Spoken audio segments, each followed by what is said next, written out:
Assalamualaikum warahmatullahi wabarakatuh. Bismillah, masya Allah, la yasukul khaira illallah. Bismillah, masya Allah, la yasrifu su'a illallah. Bismillah, masya Allah, ma kana min nikmatin fa minallah. Bismillah, masya Allah, la hawla wa la quwata illa billah. Subhanallah wa bihamdihi subhanallahil azim. La haula wa la quwata illa billahil aliyil azim. Alhamdulillahilladzi khalaqana bihadal khuluqil muhammadi wa ja'alana mimman lam yujid bisayyi'ati sayyi'ah walakin ya'fu wa yasfahu walhamdulillahi rabbil alamin. Allahumma sholli wa sallim ala sayyidina Muhammad wa ala ali sayyidina Muhammad salatan tabtahuli biha babarido wa taisir wa tagliku biha ni babasyari wa taksir wa takunu li biha waliya wa nasiro ya ni'mal maula wa ya ni'man nasir wala haula wala quwata illa billahil aliyil adim. Amma ba'du, faqad qala Allahu ta'ala fil Qur'anil Karim wa huwa asdaqul qailin, a'udzu billahi minasyaitonir rajim. Wa ma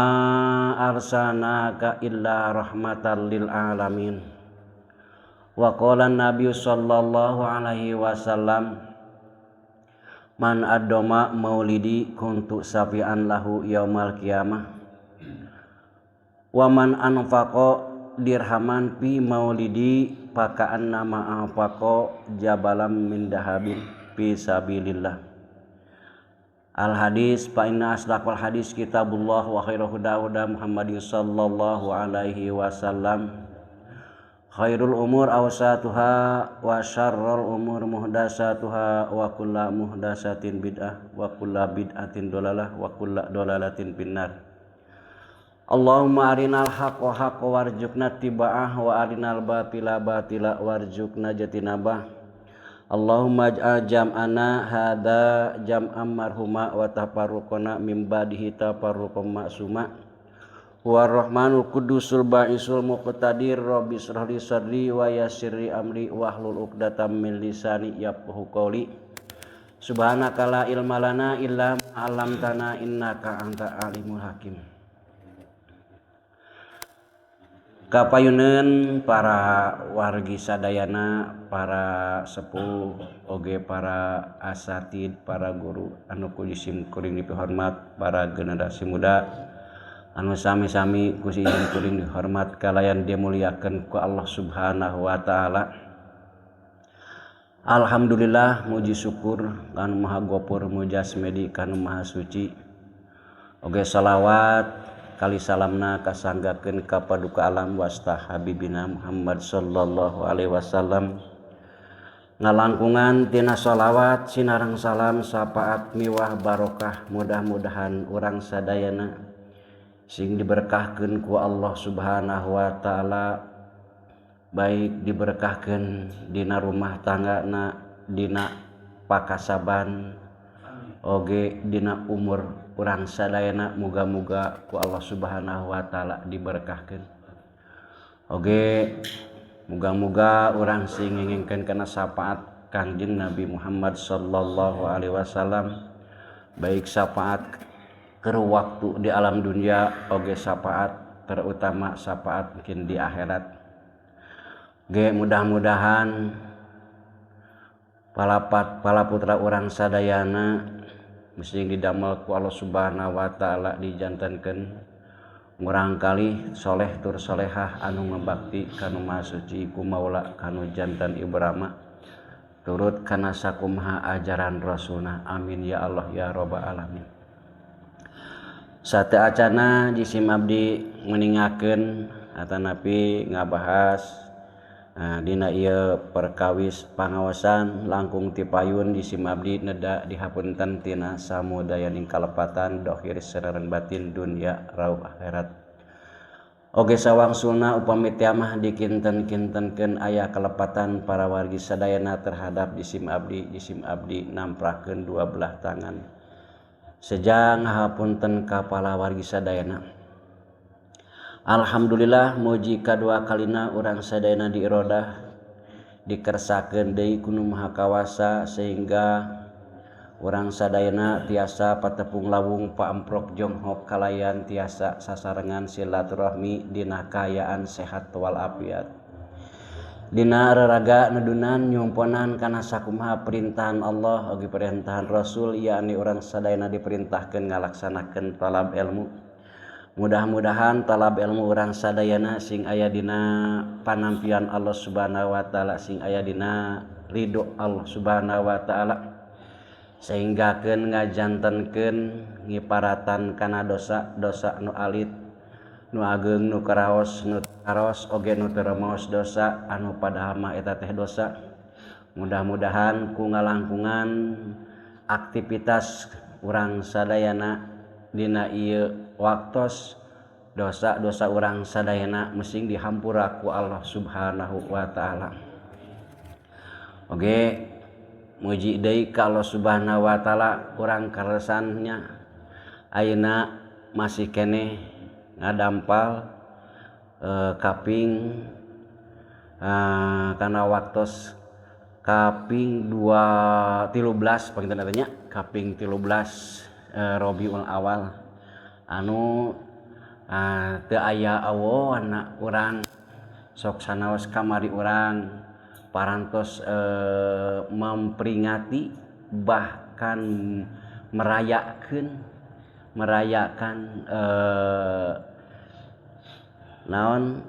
merayakan muludan ari memperingati mah meureunnan setiap urang maca shalawat ka Kangjeng Rasul eta teh seolah-olah memperingati kana waktos dilahirkeunna junjunan. Maca shalawat eta teh seolah-olah memperingati kantenan beunang urang lamun urang ngalaksanakeun saum Senen mah unggal dinten Senen eta teh seolah-olah memperingati kana dilahirkeunna junjunan alam Kangjeng Nabi Muhammad sallallahu alaihi wasallam. Aya merayakan mah anu sagala nu kawitna teu aya diaya-ayakeun. Merayakan naminanya. Tah kulantaran ayeuna urang merayakeun atos bahkan kamari urang parantos ngalaksanakeun wengi kamari meureunnan marhabaan eta sami eta oge merayakeun ngarayakeun ai memperemut mah urang setiap maca shalawat ka Kangjeng Rasul berarti ngemut kana kelahiran kana dilahirkeunna junjunan alam Kangjeng Nabi Muhammad sallallahu alaihi wasallam. Tah ayeuna oge urang nyabit atanapi urang ngabahas saalit mah kitu nya anu aya patalina sareng kaunggulan ieu sasih kaunggulan urang sejana dim ka junjunan alam nakdim kana dilahirkeunna junjunan alam Kangjeng Nabi Muhammad sallallahu alaihi wasallam gitu. Eta cenah perkawis urang sok aya ngayakeun walimah disebut teh walimah nu kamari teh nya naha kaleresan panginten kaping 1 di wetan walimah oge urang meureunnan marhaba oge meureunnan teh nya sapertos dina wengian kamari teh anu atos walimahan eta teh walimah teh aya walimah naon walimatul khitan aya walimah lil wiladah aya walimah lisalamat aya lisalamati minatalqi aya walimah lil kudum aya walimah teh sapar. Tah ayeuna urang parantos ngalaksanakeun walimatul maulid kitu nya walimatul maulid. Peryogi urang sok sanaos urang pada terang kana hukumna ya kana hukumna memperi walimatul maulid sok sanaos urang pada terang tapi ari keur ahli ilmu mah sok sanajan sababaraha kali dibahas keur jalma anu ahli ilmu mah sono deui kantenan ayeuna aya anu ta'aluk kana ieu sasih gitu. Sapertos kamari merenah walimah. Cenah eta kumaha hukumanna cenah kitu. Hukuman walimatul maulud. Hukuman walimatul maulud dauhan Syekh Jalaluddin As-Sayuti dina Fatawi Hafid As-Sayuddin Sayuti dina bab walimah. Hukumanana cenah engkeun ditaros anjeunna. Ari Syekh Jalaluddin Sayuti eta teh Syekh Jalaluddin Sayuti teh ulama besar sehinggakeun Syekh Jalaluddin Sayuti katalar hadisna ribuan puluhan ribu hadis. Syekh Jalaluddin Sayuti teh urang ngabahas heula manakib atanapi naon kitu manakib Syekh Jalaluddin Sayuti. Anjeunna kumargi anjeunna parantos katarar ribuan hadis 6.000 hadis upami telepat kirang langkung nya ribuan hadis lah kitu. Sehinggakeun anjeunna Syekh Jalaluddin Sayuti unjukan ka Allah Subhanahu wa taala ngarekes ka Allah Subhanahu wa taala anjeunna hoyong naon kitu naha ieu teh naha tiasa moal anjeunna teh didamel ku Allah Subhanahu wa taala sebagai mujtahid mutlak. Anjeunna ngarekes ka Allah Subhanahu wa taala melalui ngalaksanakeun netepan hajat kumaha we para ulama mah kitu nya. Sehinggakeun anjeunna tos sababaraha kali ngalaksanakeun netepan anjeunna ngimpen ku Allah Subhanahu wa taala dina lebet impenanana ditingalikeun tihang aras. Tihang aras dietang ku anjeunna aya sabaraha aya 4. Tihang aras teh 4 gitu. Hayo we ngimpen teh kitu, ngimpen ditingalikeun ku Allah Subhanahu wa taala tihang aras. Tihang teh aya 4. Anjeunna surti. Berarti ieu mujtahid mutlak moal tiasa ditamihan deui. Sanaos anjeunna katalar ribuan hadis tetep ari mujtahid mah mujtahid mutlak mah moal ditamihan mung 4. Nyata Imam Syafi'i, Imam Hanafi, Imam Ahmad bin Hambal, Imam Maliki. Sanaos anjeunna katarar ribuan hadis tetep da ditingalikeun dina jero impenan katinggal ku anjeunna tihang aras aya 4. Berarti mah ditamihan deui kitu. Tah Syekh Jalaluddin As-Sayuti anjeunna ditaros hukumanana dina bab walimah. Nyata walimah maulud. Bahasana kieu suila min amalil maulid an-nabawi fi syahri Rabiul Awal. Ditaros anjeunna tina ngalaksanakeun amal atana ngalaksanakeun walimah maulud Kangjeng Rasul dina bulan Rabiul Awal alias dina bulan maulud. Kumaha cenah hukumna bahasana teh ma hukmuhu min haitsu syar'i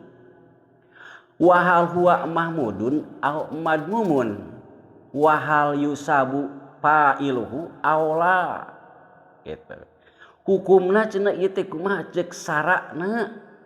ngalaksanakeun ngamalkeun walimah maulud teh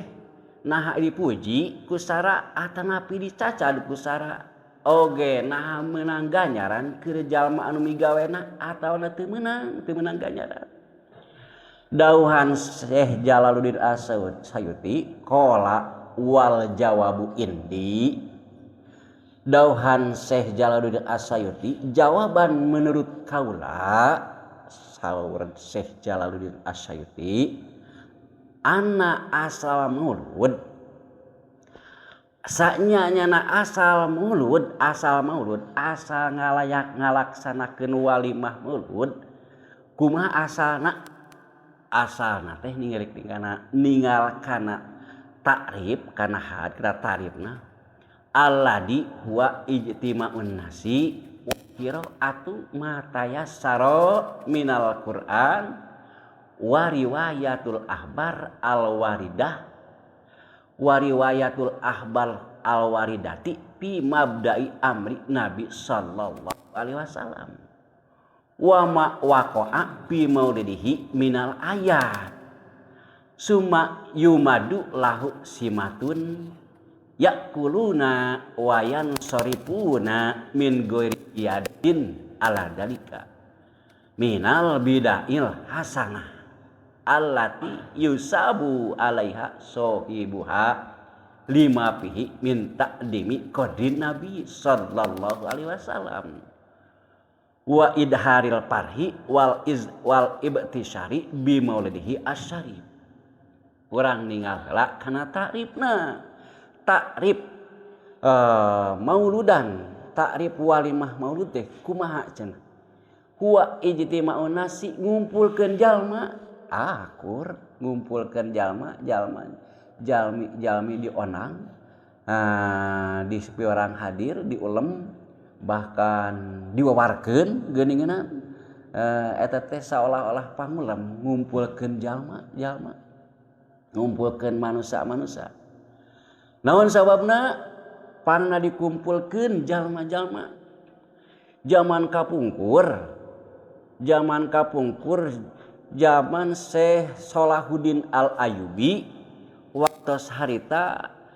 orang-orang atanapi jalmi-jalmi muslim didinya seueur anu pecah belah alias henteu kompak lah lamun cara ayeuna mah anu teu kompak waktu harita dina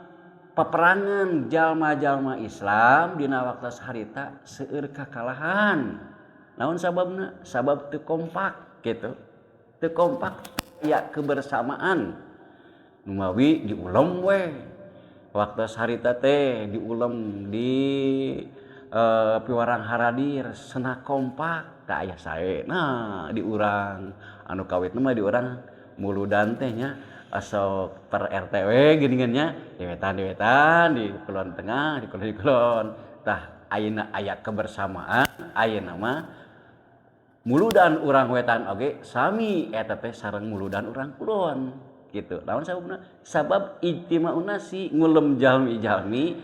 supaya sepakat supaya rempeg supaya aya kebersamaan jadi weh ngumpul jadi seolah-olah muludan di wetan oge muludan di tengah oge muludan di kulon oge lamun upami teh mah eta teh muludan urang sararea sanaos tempatna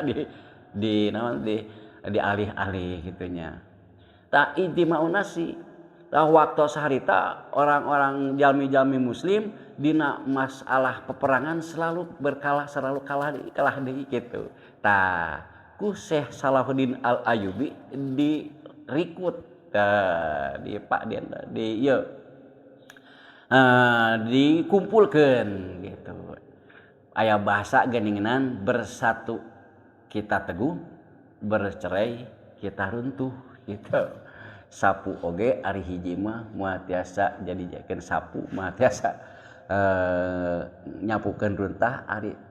kur salamar mah nyerekna tapi ari dibungkut mah geuning aya sababaraha hiji nyerekna jadi sapu tiasa nyapukeun runtah tah ieu ge kitu ijtima'un nasi ngumpulkeun jalma-jalma gitu tos kumpul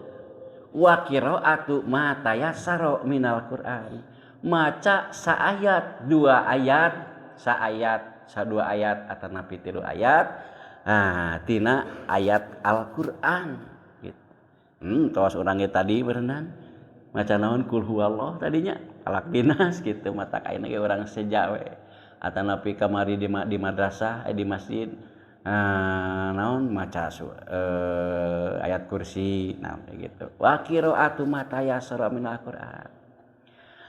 wa riwayatul ahbar ngariwayatkeun pirang-pirang khobar pirang-pirang warta anu kawalid ti kawarid tina ngamimitian didamalna tina ngamimitian perkara didamalna Kangjeng Rasul tah ngariwayatkeun eta pandauhan Syekh Ka'bul Ahbar mah karena kitu dina sapalihna kitab eta teh ngawitan Allah Subhanahu wa taala nyiptakeun nur Kangjeng Rasul pernah nu pertama diciptakeun ku Allah Subhanahu wa taala teh dauhan Syekh Ka'bul Ahbar dina sapalihna kitab. Saha cenah ari Ka'bul Ahbar teh? Ka'bul Ahbar teh ahli riwayat, ahli sejarah. Saur sapalih ulama mah Ka'bul Ahbar teh anu kawitna ti terakhir umat Kangjeng Nabi Isa pinten gitu. Kawitna mah teh acan lebat Islam dongkap ngalaman ka Kangjeng Rasul gitu lebat Islam ya kan ya Rasul lah gitu tah dauhan riwayat Ka'bah dauhan Syekh Ka'bul Ahbar mah gitu atanapi dina kitab naon sapalihna Sirrul Asrar naon teh gitu Allah Subhanahu wa taala nyiptakeun sateu acan nyiptakeun langit jeung bumi teh pangpayuna diciptakeun ku Allah Subhanahu wa taala nur Muhammadi nur Kangjeng Rasul gitu. Teras kadieuna tina cahaya tina percikan cahaya Kangjeng Rasul nur Muhammadi teh ya didamel ku Allah Subhanahu wa taala tina percikan eta teh didamel naon? Didamel aras didamel naon dibagikan 4 bagian eta dia dibagikan 4 bagian nya nu pertama Loh Mahfud duka Loh Mahfud teh eta didamel tina percikan Nur Muhammadi anu kahijina Loh Mahfud tah Loh Mahfud teh didamel tina percikan Nur Muhammadi Loh Mahfud teh ari Loh Mahfud teh nyaeta hiji non papan gitu nya nu disebutkeun loh teh papan ari Mahfud diraksa tina naon diraksa tina dikatingali ku setan Loh Mahfud teh itu diraksa eta tulisan eta teh tulisan urang tulisan hamba tulisan aya di dinya lamun teh mah urang lamisana teh mah geus aya tulisanana dina detik anu dina poe anu kudu bakal make baju anu tuluy ngadahar anu waktuna oge bakal geus aya tulisanana dina jam saanu bakal ngadahar anu misalna tah aya tulisanana bahkan rezeki urang tos diatur tos aya catatanana rezeki teh nya rezeki teh sanes rezeki anu didahar hungkul eta teh rezeki kakuatan urang ieu aya eta tulisanana ti Loh Mahfudna gitu mata keur jalma anu ngalaksanakeun ibadah anu ngimankeun kana eta rezeki supaya jongjon dina ngalaksanakeun ibadahna ulah cangcaya dalantaran tos aya tulisanana gitu tos aya ti Loh Mahfudna gitu bahkan tos aya bagianana di eta teh tos aya tulisan dina Loh Mahfud tah eta Loh Mahfud teh didamel ku Allah Subhanahu wa taala tina percikan Nur Muhammadi gitu Nur Kangjeng Rasul kolam anu dianggo nulis dina eta Loh Mahfud kolam bahkan dauhan Allah Subhanahu wa taala ngandika Allah Subhanahu wa taala ngadauh ka eta kolam uktub parta adal kolam alfasanatin min hebati hitobillah kolam di paparina dihitob ku Allah Subhanahu wa taala piwarang nuliskeun dipiwarang nuliskeun naon nuliskeun anu ku urang ayeuna keur dilampahkeun ka hareupna atawa kamari oge eta teh tos dituliskeun aya di Loh Mahfudna kitu tos dituliskeun Loh Mahfudna bahkan dina alam rahim teh geuningannya dina alam rahim dituliskeun eta teh kitu tina kusabab eta kolam diperintahkeun ku Allah Subhanahu wa taala, dihitob ku Allah Subhanahu wa taala piwarang nulis eta kolam sateu acan ngirateun nepikeun ka gageder ngagebreg lamun cara urang mah norok tok dipaparinan hitob ku Allah Subhanahu wa taala. Tah keur ka urang ngagebreg henteu, nirisan atawa norok tok henteu, atawa ganggeter henteu. Di mana-mana aya panggilan anu 5 waktu. Allahu akbar, Allahu akbar. Urang mah jongjon we, teu aya rasa ngageter, teu aya rasa hebah. Panggilan Allah Subhanahu wa taala nyata adan anu 5 waktu teh ya. Jongjon we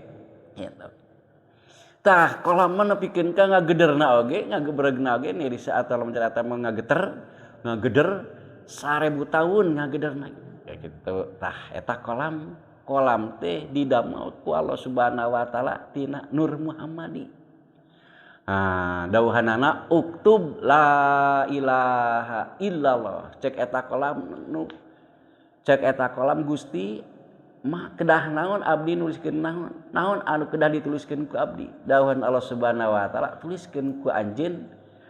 dina Lauh Mahfuz ya kalimat la ilaha illallah Muhammadur Rasulullah. Kitu tah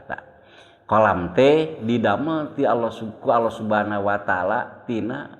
Nur Muhammadi, tina percikan Nur Muhammadi gitu. Uih deui kana tadi kana tarif arina mina maulidan teh walimah maulud teh ngumpulkeun jalma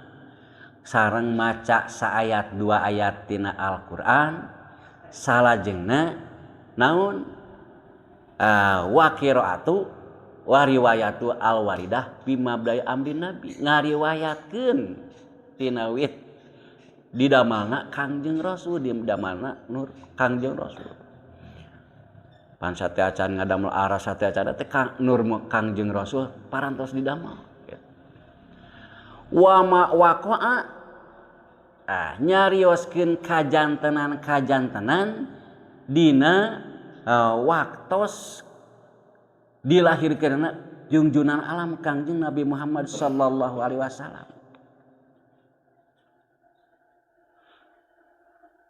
Dicarioskeun eta teh. Nyarioskeun kajantenan dina waktos dibabarkeunana junjunan alam Kangjeng Nabi Muhammad sallallahu alaihi wasallam. Tah eta menak riwayat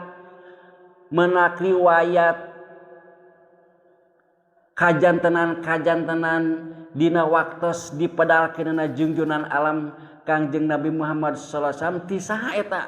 menak riwayat teh kitu. Anu dugi ka Kangjeng Rasul, riwayat anu dugi ka Kangjeng Rasul, riwayat dina kajantenan dina waktos dilahirkeunana junjunan alam sanes ti nu janten ibuna ti saha ti ibu inangna. Ari ibu inangna Kangjeng Rasul saha? Ibu inangna Kangjeng Rasul anu nganenan ka Kangjeng Rasul nyata Siti Halimah Sa'diyah. Tah janten menak riwayat kajantenan waktos dilahirkeun Kangjeng Rasul teh menak Kangjeng Rasul teh menak riwayat eta teh ti ibu inangna nyata Siti Halimah Sa'diyah. Ari Siti Halimah Sa'diyah ti saha? Nyata ti ibuna Kangjeng Rasul, nyata ti Siti Aminah cenah kitu. Janten menakna riwayat kajantenan atanapi kajantenan waktos dilahirkan Kangjeng Rasul teh menakna teh kapenakna teh ku Siti Aminah lajeng ditepakeun ka Siti Halimah Sa'diyah. Neme ti Siti Halimah Sa'diyah dugi ka Kangjeng Rasul gitu. Janten Kangjeng Rasul sanes ti janten ibuna menakna teh ti saha ti nu janten ibu inangna nyata Siti Halimah Sa'diyah. Kumaha eta lahiran Siti Aminah hate nuju seneng bunga taya kabingung kasusah, taya kabingung kabimbang, taya pikir sumureang. Meda cahya anu mulia, cahya nabi ti kaula, nabi medal cahayana nyorot ka sakuliahna. Nah gitu. Dauhan Siti Aminah teh. Dauhan Siti Aminah. Geus kitu aya nu aneh, aya mega ngadeketan, mega bodas cahayaan. Tieup mangku Kangjeng Nabi, les mega teu katingali, mung aya anu nyoara, hayu batur sararea. Urang ngiring Kangjeng Nabi Muhammad kakasih Gusti, ka masrik sareng magribna, ka darat sareng lautna, ka gunung sareng daratna, ka lembur sareng dayeuna, supaya jin jeung manusia jeung hayawan pada rumasa. Eta urang mah teu rumasanya, padahal Kangjeng Rasul teh inna arsanaka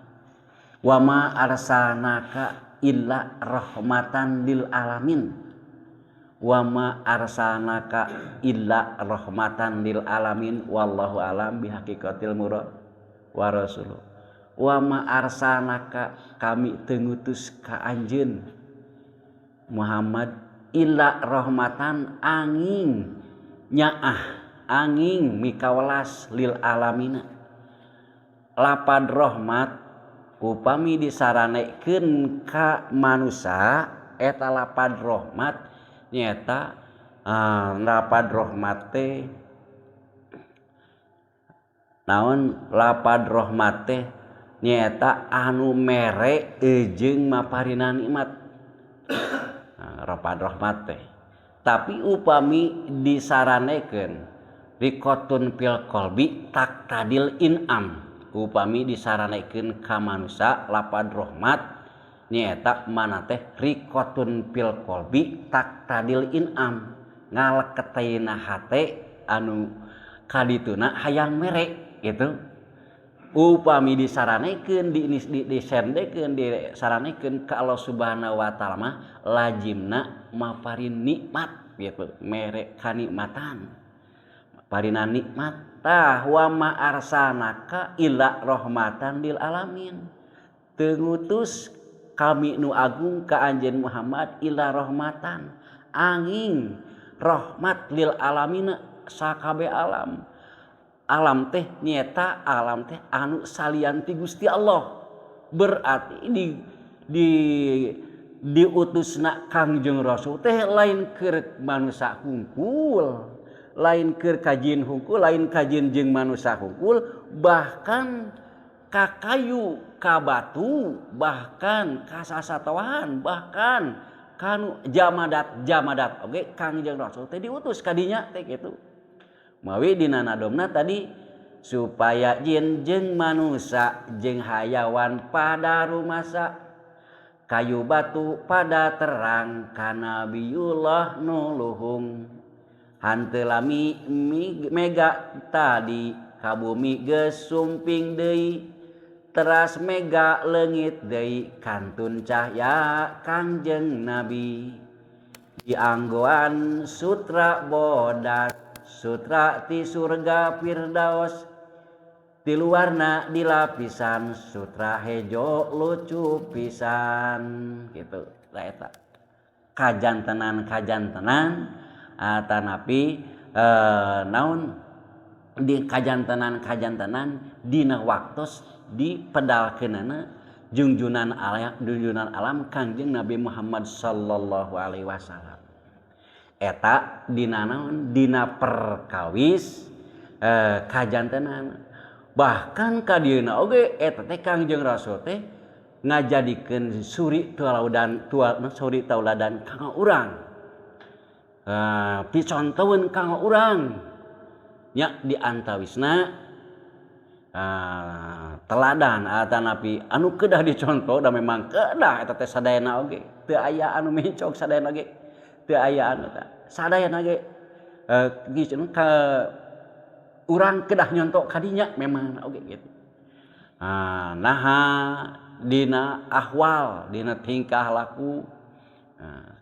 bahkan aya disebatna teh naon gitu aya hadis pakli aya hadis qauli gitu nya di antawisna zaman kapungkur ieu mah saatos Kangjeng Rasul ngalih ka Madinah nya di antawisna barang parantos dugi ka negara Madinah Kangjeng Rasul teh ngadamal parigi teh nyata hiji susukan saat merenlah gitu ngadamal susukan saat ngadamal lobang sakuriling bungking negara Madinah maksana naon maksana ngadamal eta lobang teh nyaeta disebatna teh parigi supaya orang-orang kafir teu tiasa nyebrang teu tiasa nyorang ka negara Madinah nya ngadamal parigi ide saha eta ide Syekh Salman Al Farisi gitu. Tah dina waktu sarita Kangjeng Rasul dipiorang ku Allah Subhanahu wa taala ngadamel parigi anu disakira-kirakeun eta parigi lubang teh susukan saat lamun disakira-kirakeun eta kuda lamun teh mah ngajol moal bisa nepi gitu. Buka sabaraha meter lamun tah lebarna teh nya ai panjangna mah sapanjangna beunang. Waktu sarita Kangjeng Rasul sareng para sahabat waktu sarita ngagali atanapi ngadamel parigi sabara-bara dinten eta waktu sarita dugikeun ka katinggal ku para sahabat atanapi katingalieun ku sahabat Ansor. Pan sahabat teh nya aya sahabat Ansor aya sahabat Muhajir. Ari sahabat Ansor sahabat anu parantos nyampak aya di negara Madinah ngabagiakeun dongkapna Kangjeng Rasul. Aya sahabat Muhajir nyata sahabat anu ngiring ngalih ti negara Mekah ka negara Madinah nya di antawisna aya sahabat Muhajir sahabat Ansor anu namina nyata namina teh sahabat Jabir gitu sahabat Jabir waktu Kangjeng Rasul ngadamel eta parigi katinggal ku sahabat Jabir nyata sahabat Ansor teh katinggal teh tos laloyo Kangjeng Rasul siga parantos hoyongeun tuang bangsa para sahabat oge barang damelna teh tos loyo naon margi sababaraha waktos meunang teu kantos kalebetan ku patuanganana teu kalebetan ku kaumaman cek eta sahabat Jabir sahabat Ansor teh aduh itu karunya nya hawatos Kangjeng Rasul meureun tos hoyongeun tuang para sahabat oge nu sanesna ayeuna mah asa aya di imah teh cek sahabat Jabir teh asa aya sair ayeuna mah urang giling siga sair jeung aya me cenah aya domba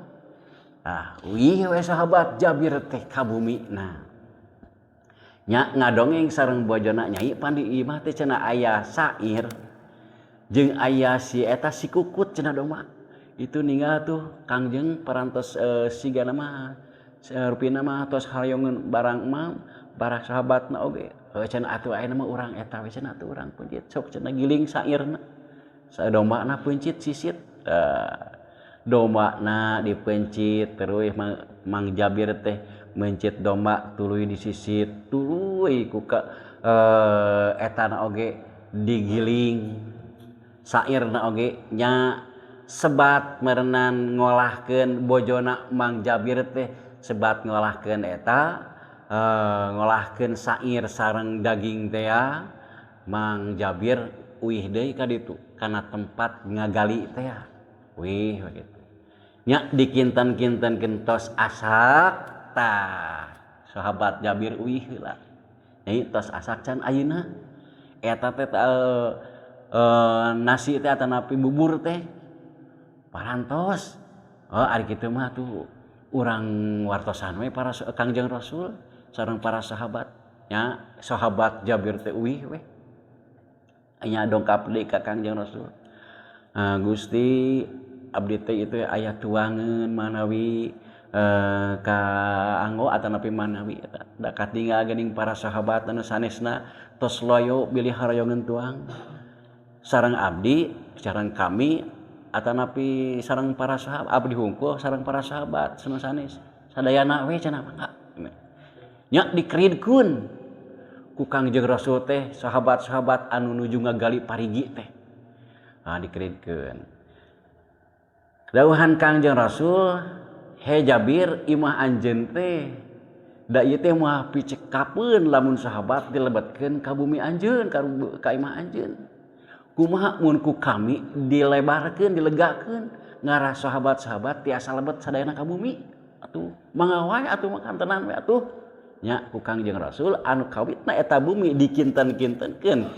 sate acan unyukan Kangjeng Rasul ngadua kalau subhanahu wa ta'ala mah eta sahabat lebet ka bumi Jabir teh moal cekap ngan ku Kangjeng Rasul Kangjeng Rasul ngadua kalau subhanahu wa ta'ala eta sahabat anu sakitu seueurna ka bumi Ki Jabir anu kawitna alit ari pek teh cekap sadayana lebet dawuhan Kangjeng Rasul he Jabir ayeuna mah kieu ieu wadahannya lamun cara urang mah na eblek kitu nya 10 urangeun sok wadahan 10 urangeun sok wadahan 10 urangeun di wadahan eta mah duka sabaraha ratus sabeuka sabaraha wadah eta tapi eta anu dina katel lamun katel teh beurna ditinggali teh masih kena anger we cenah eta teh ieu sakitu tos kaluar atau tos diarmam ku para sahabat sabaraha timsi ieu tapi ditinggal anger keneh wae nah eta teh tos kitu dawuhan Kangjeng Rasul kami mah moal waka dahar mungkin we sok ayeuna para sahabat tah eta teh naon kitu teh eta teh jadi contoh keur ka urang eta teh beurnya jadi contoh keur ka urang disebutna teh naon isar teh ngaheulakeun heula batur dina perkara nu kitu mah ngaheulakeun heula batur mandirikeun urang tapi lamun dina jajaran berjamaah mah ulah isar dina jajaran berjamaah itu aya nu kosong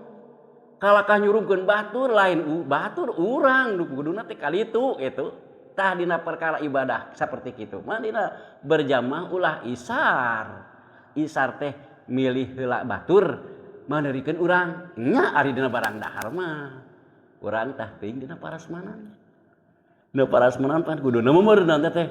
anu eta teh kuduna mah lamun isar mah meureunna kanu hae cek ajengan teh cenah meureunna sok rakyat heula eta keun lah ya umum beurna cek ajengan teh meureunna urang mah ke paneuri kuduna mah murid kitu meureunna isar teh ngaheulakeun batur dina dahar mah meureunna maneurikeun urang tah ari dina jajaran berjamaah kitu mah ulah silido ulah padorong-dorong ulah padorong-dorong ajeuna teh heula sok betan ulah kitu dina berjamaah beurna kitu nya dina jajaran mah kitu ari dina eta mah nya dina sapertos kitu mah Kangjeng Rasul isar namina teh gampang mantena saur Kangjeng Rasul gampang kami mah engke jeung pribumi keun ayeuna mah sahabat heula cenah armam cenah waralegeun ke kami mah engke jeung pribumi cenah kitu tos kitu atos sabenerna namina isar do kitu teh tah ari dina berjamaah mah dina lowong jajaran ulah padorong-dorong eta mah kudu buru-buru urang gitulah gitunya urang sok biasa teh ayo lebetan atuh sok silih dorong teh nya ya lamun aya jajaran anu kosong kesian padahal lamun teh mah dina kitu mah ulah heulaan ku urang gitu ngan lamun dina sapertos kitu mah ya Kangjeng Rasul isar winati keun para sahabat heula Kangjeng Rasul kami mangkin we jeung pribumi jadi kitu tos eta gancangna kitu Kangjeng Rasul tos seep sadayana tos armam kantun Kangjeng Rasul sareng pribumi dawuhan Kangjeng Rasul ke cenah kaula mah ieu teh da resep hayang kami mah resep lamun barang lamun tuang sareng urang kalih cik urang mah biasana urang lamun keur dahar urang direwong ku budak wah kan itulah ngarewong Kangjeng Rasul mah sanes Kangjeng Rasul mah hoyong tuang teh hoyong sareng urang kalih gitu urang mah disieulkeun budak itu hanes Kangjeng Rasul mah hoyong diriung ku urang kalih tuang teh naon sababna sabab urang kalih mah can boga dosa atuh bisa disebutkeun lah wali lah kitu bisa disebutkeun wali lah urang kalih mah naon sababna sabab can boga dosa bateuing eta tanu diijabah mah budak kitu nya lamun teh mah ngadua lamun teh mah sok sanajan amin patarik-tarik siga anu eta bateuing eta nu diijabah mah tah budak urang mah belum tentu diijabah urang mah bobolokot ku dosa budak mah can boga dosa tah Kangjeng Rasul mah di mana-mana tuang teh sok hoyong diriung ku urang kalih gitu. Jabir pan anjeun boga budak. Tah Jabir teh bogaeun budak keur waktu Jabir mencit si domba teh anu tadi. Keun heupeun heula. Pan anjeun boga budak kami hayang jeung budak. Eta Ki Jabir bingung. Bingungna kumaha? Keur tadi teh budak teh ningali budak teh dua Jabir teh budak teh keur marijihna ningalikeun bapana bapak teh si bapak cenah mencit domba dipencit domba teh ditingalikeun ku budak anu gede teh bari eta teh meureun noong si bapak mencit domba berenan bapana berenan galeos ka ditu mah Jabirna teh ari si budakna kumaha si budak teh meureunan ayeuna urang cek eta budak teh dek ayeuna urang cenah bapak tuh si bapak ge geuningan tuh mencit si kukut cenah sok cenah ade ngagoler eta adina teh ngagoler adina teh ngagoler ai lanceukna meureunan minangkana mun adina teh dombana anu lanceukna minangkana Mang Jabirna dicokot beureun peso teh ku eta budak nu lanceukna kerese dipunjit eta budak teh adina da meureun maklum peso seukeut keneh meureun sakot cepat meureun kocak teh budak teh ceurik meureunan ceurik bari ngajerit ditempo teh budak teh sapat beheungna hampir sapat dipunjit ku lanceukna tos kitu kumaha meureunan kadengeun ku indungna keur masak teh keur masak sair maruk budak mah meureunan maruk lanceukna meureunan inung teh meureunan arek mahala yen si adina meureun dipencit pan kitu meureun sieun budak teh nu lanceukna teh deurang lumpat ai gebrus teh kana hawu mawat panduanana tos kitu meureun Jabir dongkap bali ngawartosan eta teh ngawartosan asak encanna nya meureunan si bojona teh bapak barudak manana bapak aing barudak teh cilaka ya kumaha terus di kamar barang tempo teh nya budak teh keur ngajarpat da mawat pernah anu hiji meureun gebrus kana durukan kana eta anu hiji dipencit ku adik ku lanceukna tutupan kunaon teu loba beja tos budak teh cilaka begitu naon sababna sabab bisi ngabaleworkeun bisi ngahebohkeun pan Kangjeng bade tuang kitu bade tuang kana tutupan barang tos kitu teh Kangjeng nyambung deui kana tadi Jabir pan anjeun boga budak muhun cenah ka dieu bawa ka dieu kami mah resep barang da resep tuang sareng barang kali eta Ki Jabir bingung kumaha pan budak teh huleung we Ki Jabir teh akhirnya dibejakeun sok cenah anu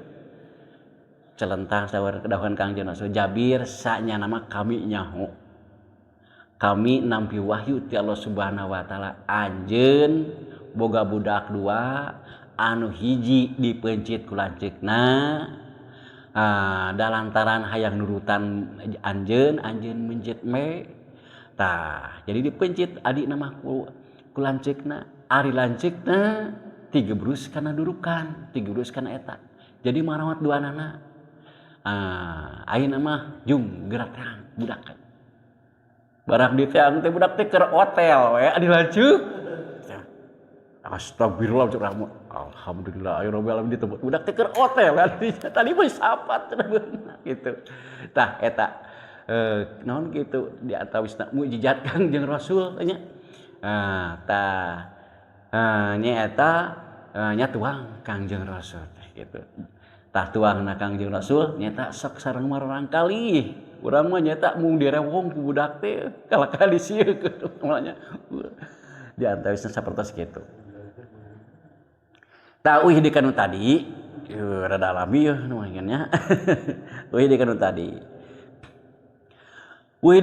kana ta'rif namina muludan teh namina walimah muludan teh ngumpulkeun jalma-jalma maca saayat dua ayat tina Al-Qur'an ngariwayatkeun khobar-khobar hadis-hadis atau khobar-khobar anu kawarid ti wit di damalna Kangjeng Rasul wa mawaqa'a sareng kajantanan dina waktos dipedalkeunna junjunan alam Kangjeng Nabi Muhammad sallallahu alaihi wasallam tina pirang-pirang ciri-ciri gitu. Summa yumadu lahu simatun. Tos kitu mah tuluy nyajogekeun parasmanan gitu. Nyareugin padanan ayeuna parasmanan teh aya, kena aya lah di barumi masing-masing. Kaparigi di parasmanan kamari. Yaqulunahu wa yansarifuna armam memerenan. Wayan sarifuna min gori jadatin teu ditamihan deui tos euy mah tos armam arwi hemeureunna teu ditamihan naon deui oh cenah osok ditamihan tergantung tamihna meureunnya tamihna lamun wae tamihna sae nya meureunnan sae lamun tamihna awon nya awon meureun gitu tah eta teh kana kalebetkeun kana naon kikituan teh ceuk hukum syara'na tah kikituan teh kalebetkeun kana bid'ah hasanah anu ngajalma anu ngalakukeunana matak boga ganjaran naon sababna nakdim ngagungkeun kana darajat darajat Kangjeng Rasul oge nemongkeun kabunga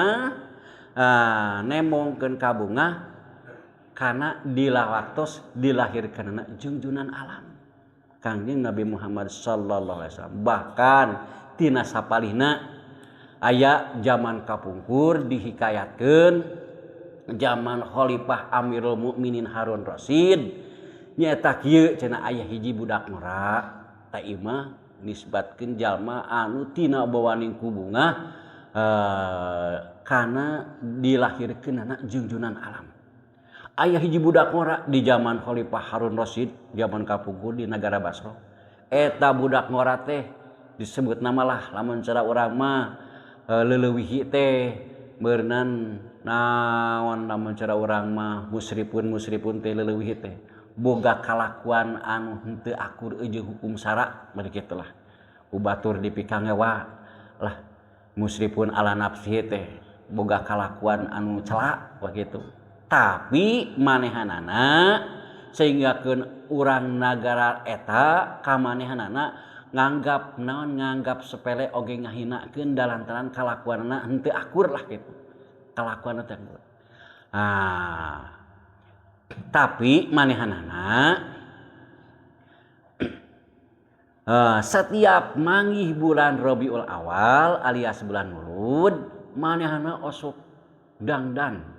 baju merenana anu tadina meureun sugan tara di seseuh bajuna teh sugan tah di mana-mana manggih bulan Maulud mah mah osok baju diseseuhan diistrika disemprot ku minyak sengit bahkan awakna oge meureunan mani meureunan ngaruru anu tadina meureunan tara pati ngaruru oge meureunan gitu setiap dongkap bulan Maulud mah sok ngayakeun panghulana ngayakeun antana teh ngokojoan kana naon ngokojoan kana ngayakeun walimatul maulud nepikeun ka suka sababaraha taun lamina tah barang parantos kitu tos lami kitu ungah tahun hayu we kitu teu lami barang parantos lami gitu aripek teh maot eta budak ngora teh maot janten ngalaksanakeun walimah mulud teh duka sababaraha taun lah maehana setiap bulan mulud sok salin berenang tanggal hiji ya bulan mulud salin lamun teh mah boga baju rada alus lamun teh mah baju geus kotor sasuhan diistrika maehana mani make minyak sengit nyetil lamun cara baheula mah berenang gitu ngagining we hayu we setiap ungah mulud bahkan ngayakeun muludan maehana kokojona pangheulana gitu hayu we kitu barang eta kacaturkeun aya anu maot di negara eta teh maot tah setiap jalma dina eta negara Basro ngadengi kana sora tanpa jirim alias hatib ceuk eta sora yuh masyarakat cek eta sora teh bari eta sora tanpa jirim ting saha nu nyariosna nu ngandikana yeuh haladiran ku anjeun ahli Basro tuluy washadu jinajatan washadu teh beunanya diishad lain disahadatan diishad pemiti lepat ishad mah kieu bahasana teh warnya ishad mah lamun dina tos netepankeun mayit aya bahasa ishad geun nya ushidukum tina naon teh tina ashada yushidu ishadan ishad washhadu jinajatan tuluy ishad alias berenang di ishad ushidukum anna hadal mayit bin akhil khair gitu tah gitu sok cenah haladiran bahkan dina ngawarodonana bahkan dina di ishadna di ishad sapertos kitu cek eta anu hatib teh hadiran ku arajeun he ahli Basro eta teh waliyun min aulia waliyun kakasih tina kakasih Allah eta teh fa innahu ajijun eta budak ngora teh mungguh kami mah mulia maka eta urang negara Basro kabeh da direungereunge ieu teh aya nu maot ieu nu maot teh eta budak ngora eta teh da direungereunge oh nu maot ieu ti eta-etana sedengkeun ieu aya hatib sora tanpa jirim berarti ieu teh kudu dihadiran nya dihaladiran seueur nu ngaralayan beunang kitu ngahaladiran kana eta negara ka eta mayit bahkan diishad eta mayit da lantaran cenah dina etana oge waliyun min auliyaillah nya gancangna teh diishad teras dikuburkeun eta mah barang parantos dikurebkeun peutingna kabeh ahli Basro ngararimpi ahli Basro kabeh ngararimpi dina impianna kumaha kaimpikeun eta budak ngora teh ari budak ngora teh make makuta gini upakana mah dejo impian ari anjeun boga darajat saperti kitu kumaha cenah eta tadina kabeh teh jalma-jalma ngararimpi maneh ngimpi anu teu heuh ngimpi sarua urang ngimpi rupa beja-beja kabeh ngararimpi cek dina impian ari anjeun boga darajat saperti kitu kumaha eta oh cenah kaula keur waktu di dunia memang kaula teh dina lain-lain bulan eta mah kaula teh banggo kaut batur teh menganggap hina tapi kaula dina setiap bulan mulud kaula masuk salin baju disisihan tuluy diistrika tuluy mani tuluy make minyak sengit tuluy ngagungkeun tuluy ngayakeun walimah ka Kangjeng Rasul walimah teu maulud tah kaula pangna boga derajat saperti kieu teh kaula ngagungkeun kana dipedalkeunna junjunan alam Kangjeng Muhammad sallallahu alaihi wasallam jadi kaula teh saperti kieu tah dina impianna teh kabeh urang nagara Basro impina teh sarua nyaeta budak ngora anu tadi teh anu keur waktu di alam dunia sakapeung dina lain bulan mulud mah cenah eta teh dianggap dihina alam cenah eta mah disepelekeun tapi dina bulan mulud mah manehna pangheula nah eta teh ngayakeunana teh anu ngokojoan jeung manehna ge salin berenang ngapoe eta teh ngapoe make baju alus we meureunnan atuh teu baju alus oge meureun baju bersih tah eta tina saparihna nu tadi